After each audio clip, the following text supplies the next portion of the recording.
Hello hi welcome back to our channel Swapnabhi. ఈరోజు వచ్చేసి రొయ్యల వేపుడు రెసిపీ అండి. ముందుగా వచ్చేసి రొయ్యల్ని ఈ పైన దారంలా కనబడుతుంది కదా, దీన్ని రిమూవ్ చేసుకోవాలండి. ఫోక్తో అయినా టూత్పిక్తో అయినా సరే రిమూవ్ చేసుకోవాలి. తర్వాత దీన్ని వాష్ చేసుకోవాలి. మీకు తెలుసా, రొయ్యలు తీసుకోవడం ద్వారా మన బాడీలో అత్యధికంగా ప్రోటీన్ అనేది ఎక్కువగా లభిస్తుంది. తక్కువ క్యాలరీస్ ఇందులో ఉంటాయి. గుండె ఆరోగ్యానికి కూడా ఇది చాలా బాగా మెరుగుపరుస్తుందంట. బరువు తగ్గడానికైతే ఇది చాలా సహాయపడుతుంది. అంతేకాదండి, ఎముకలు బలంగా అవ్వడానికి, మెదడు పనితీరు పెంచడానికి, ముఖ్యంగా వచ్చేసి చర్మానికి కూడా చాలా గ్లో ఇస్తుందంట. అంతేకాదండి, ఇందులో విటమిన్ ఈ అనేది, B12 అనేది చాలా సమృద్ధిగా ఉంటుందంట. అంతేకాకుండా ఇమ్యూనిటీని కూడా పెంచుతుందంటండి. ముందుగా వచ్చేసి ఇందులో నేను పసుపు వేసుకొని ఈ విధంగా వాష్ చేసుకున్నానండి. సాల్ట్ వాటర్ పసుపు వేసుకొని ఈ విధంగా నీట్గా వాష్ చేసుకోవాలి. కొంచెం స్మెల్ రాకుండా ఉంటుంది, నీట్గా కూడా వాష్ అవుతాయి. అదేవిధంగా ఒక గిన్నెలోకి మనం ఈ రొయ్యలు తీసుకొని అందులో హాఫ్ టేబుల్ స్పూన్ అల్లం వేసాను, 2 స్పూన్స్ కారం వేసాను, 1 స్పూన్ సాల్ట్ వేసాను, కొద్దిగా పసుపు వేసాను.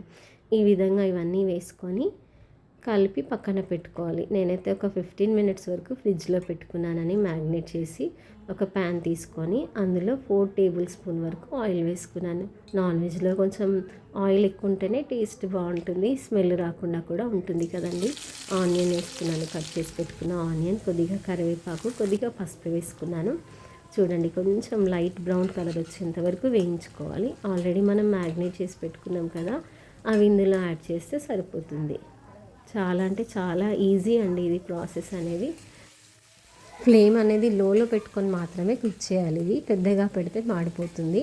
మరి ఓవర్ కుక్ కూడా చేయొద్దండి. ఓవర్గా కుక్ అయిందంటే రబ్బర్లా అవుతుంది. అలా కాకుండా ఈ వాటర్ అనేది కొంచెం బయటికి వస్తాయి కదా లిడ్ పెట్టుకున్నాక, ఆ వాటర్లోనే కుక్ చేశాక అవి ఇంకిపోయేంత వరకు మనం ఫ్రై చేసుకోవాలి.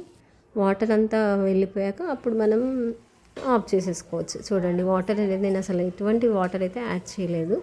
దాంట్లో ఉన్న వాటర్తోనే కుక్ చేశానండి.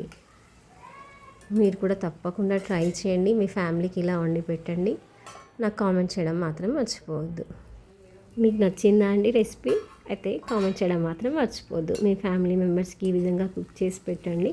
వాళ్ళు కూడా చాలా బాగుందని మంచిగా తింటారు. పిల్లలకైనా పెద్దవాళ్ళకైనా చాలా బాగా నచ్చుతుందండి.